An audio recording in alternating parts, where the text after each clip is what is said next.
selamat datang di podcast kami. Saya Sri Mufidah Blongko dan teman saya yaitu Laudia Lone.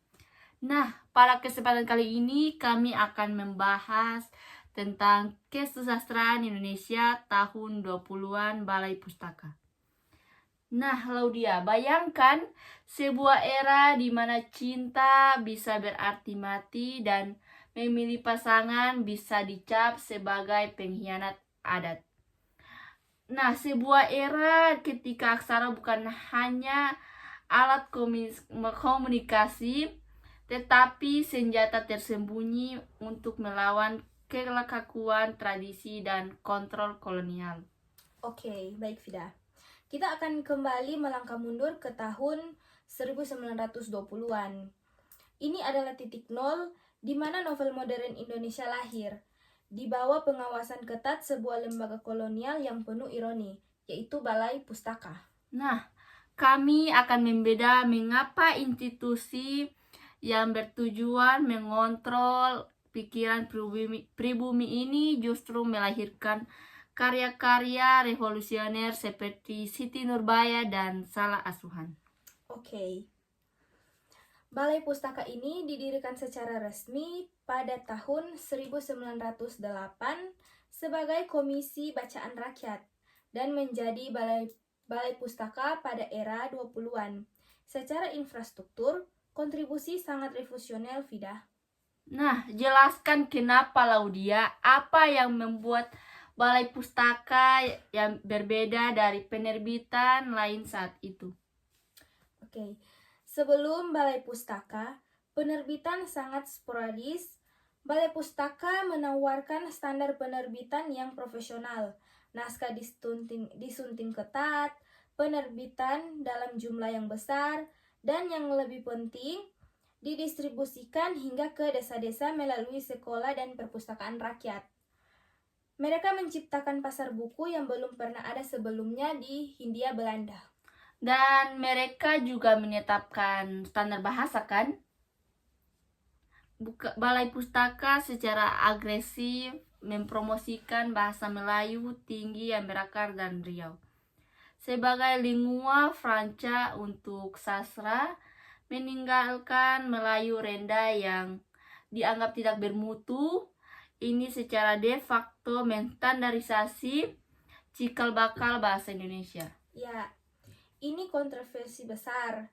Standarisasi ini sangat penting. Tapi di balik itu ada mekanisme kontrol yang sangat ketat. Naskah yang menyentuh nasionalisme, pergerakan politik, atau kritik langsung terhadap Belanda akan disensor atau ditolak. Nah, inilah yang membuat penulis harus cerdik. Karena tidak bisa mengkritik Belanda, mereka mengalihkan kritik kepada adat istiadat yang kaku. Mereka membahas musuh yang ada di dalam rumah sendiri, yaitu suatu cara licik untuk tetap menyuarakan kegelisahan sosial tanpa melanggar sensor kolonial. Dan ini sangat sukses berkat figur penting di Balai Pustaka. Kita tidak boleh melupakan peran editor dan penerjemahan seperti Deja Endar Mode yang bekerja di balik layar, membimbing penulis dan memastikan karya tetap lolos sensor sambil tetap memiliki kualitas sastra. Nah, jadi Balai Pustaka adalah laboratorium sastra dengan atap sensor yang ketat yang memaksa penulis untuk menemukan metafora dan alegori yang kuat untuk menyampaikan kegelisahan mereka. Nah, mari kita beda dua karya besar yang menjadi pilar angkatan Balai Pustaka. Yang pertama yang selalu disebut novel modern sejati pertama, yaitu Siti Nurbaya dan Kasih Tak Sampai tahun 1922, yaitu karya Mara Rosli. Oke. Jadi Siti Nurbaya adalah cetak biru novel Indonesia. Tema utamanya perlawanan individu terhadap adat Minangkabau. kisah cinta terlarang antara Samsul Bahri dan Nurbaya yang harus berhadapan dengan Datuk Maringgi adalah benturan antara masa lalu yang feodal dan masa depan yang modern. Nah, kenapa Laudia Mara Rusli memilih adat sebagai musuh bukan Belanda? Bukankah Belanda adalah masalah yang lebih besar saat itu? Karena ia tahu batas sensor. Dengan menyerang adat, ia secara tidak langsung menyerang status yang kaku dan tidak masuk akal, yang merupakan cerminan dari sistem kolonial yang juga kaku. Ia juga berlatar belakang pendidikan dokter, yang membuatnya punya pandangan modern yang kuat. Siti Nurbaya adalah novel tesis yang menyerang tradisi. Lalu ada karya yang lebih pede tentang identitas, yaitu Salah Asuhan tahun 1928, karya Abdul Muiz. Ya, ini membawa tema balai pustaka ke level yang lebih kompleks. Jadi, Salah Asuhan membahas gejala indeks atau inleder yang keberat-baratan. Tokoh Hanafi, seorang pemuda terpelajar, menolak identitas pribuminya yang menganggap budaya Belanda lebih unggul. Ia menikah dengan Corrie de Bus, seorang gadis Belanda yang berakhir tragis. Nah, ini menunjukkan masalah yang lebih dalam dari sekedar kawin paksa. Ini adalah masalah jati diri bangsa, masalah kaum yang terpelajar yang kehilangan akar di tengah modernisasi. Tepat sekali, Vida. Novel ini mengkritik dampak negatif dari pendidikan barat yang berakar. Hanafi tidak terima di masyarakat Belanda, tapi juga sudah teralienasi dan dari masyarakatnya sendiri. Ia menjadi manusia tersesat di antara dua dunia. Inilah yang menyebabkan banyak kaum terpelajar Indonesia saat itu.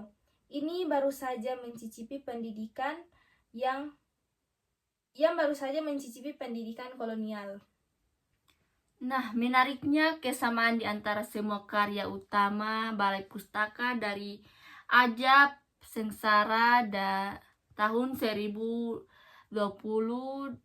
hingga Siti Nurbaya dan Salah Asuhan adalah kematian tokoh yang melanggar norma. Oke. Dan itulah ciri khas moralistik Balai Pustaka. Akhir yang tragis dan didaktis. Melawan adat, Anda akan dihukum. Tokoh harus mati agar pesan moral kolonial tersampaikan. Tetapi kita tidak boleh lupa bahwa dialog tentang melawan itu sudah dimulai di halaman pertama. Itu adalah kontribusi abadi mereka. Nah, kita tahu Balai Pustaka tidak bertahan tanpa kritik. Apa kritik paling keras yang dilontarkan terhadap angkatan 20-an ini, Laudia? Oke. Kritik terkeras datang dari generasi 30-an. Terutama kelompok pujangga baru yang diperoleh oleh Sultan Takdir Ali Syabana. Mereka menganggap sastra Balai Pustaka ini terlalu statis.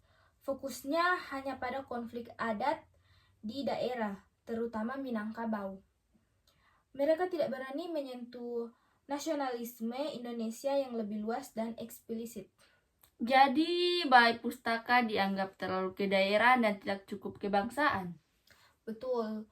Pujangga baru menuntut sastra yang berani membahas individu yang bebas dan juga cita-cita Indonesia merdeka. Mereka menolak batasan-batasan kaku Balai Pustaka. Mereka ingin sastra menjadi bagian dari pergerakan politik yang lebih eksplisit dan langsung, bukan hanya melalui adat. Tapi ini adalah hubungan sebab akibat yang menarik. Pujangga baru tidak akan bisa terbit dengan bahasa Indonesia baku dan format novel yang matang jika Balai Pustaka tidak meletakkan fondasinya. Nah, mereka harus berterima kasih pada Balai Pustaka atas infrastruktur yang sudah terbangun. Nah, itu tepat sekali, Vida. Balai Pustaka adalah sekolah dasar bagi sastra Indonesia. Ia menyediakan abjad, tata bahasa, dan juga format. Pujangga Baru adalah sekolah menengah yang mengambil semua fondasi itu untuk mengembangkannya ke arah yang lebih filosofis, politis, dan artistik. Nah, pada akhirnya era 20-an mengajarkan penulis kita bagaimana mengubah cerita lisan menjadi hikayat dan dongeng menjadi narasi yang modern yang kompleks, sebuah tahap penting sebelum sastra kita benar-benar mandiri. Nah, sebagai penutup, Laudia, kita telah melihat betapa kompleksnya era 1920-an. Balai Pustaka melalui novel-novelnya yang didominasi tema adat dan konflik generasi telah melakukan dua hal besar bagi kesusastraan kita. Apa sih ringkasannya? Jadi, ringkasan yang pertama, secara teknis, mereka memperkenalkan novel sebagai genre dominan dan memantangkan bahasa Melayu tinggi sebagai bahasa literasi nasional. Mereka memberi penulis Indonesia sebuah alat baru. Kedua, secara tematis, mereka telah membuka dialog tentang perubahan sosial. Wow, betul. Meskipun tragis, perdebatan antara tradisi dan modernitas disajikan dalam kisah-kisah mereka adalah benih dan dari kesadaran, kebangsaan, dan individualisme yang lebih besar. Novel-novel ini memaksa masyarakat untuk mempertanyakan tatanan lama. Oke, Siti Nurbaya, Azab dan Sengsara, Salah Asuhan, mereka semua adalah monumen literasi yang mengingatkan kita bahwa perubahan selalu dimulai dari sebuah pertanyaan yang berani. Bahkan, jika pertanyaan itu harus dibayar mahal dengan nyawa tokoh utamanya, demi memuaskan sensor kolonial. Luar biasa, Laudia. Terima kasih banyak untuk beda tuntas mengenai peran ganda Balai Pustaka ini. Saya harap pendengar podcast kami ini kembali meresapi karya-karya klasik ini untuk memahami perjalanan bangsa kita, bagaimana sebuah kisah tragis di Padang menjadi fondasi bagi persatuan bahasa kita. Ya, sama-sama Vida. Membaca 20-an adalah memahami asal-usul kita. Sampai jumpa di episode berikutnya. Saya Vida. Saya Laudia. Salam literasi. Dadah. Bye.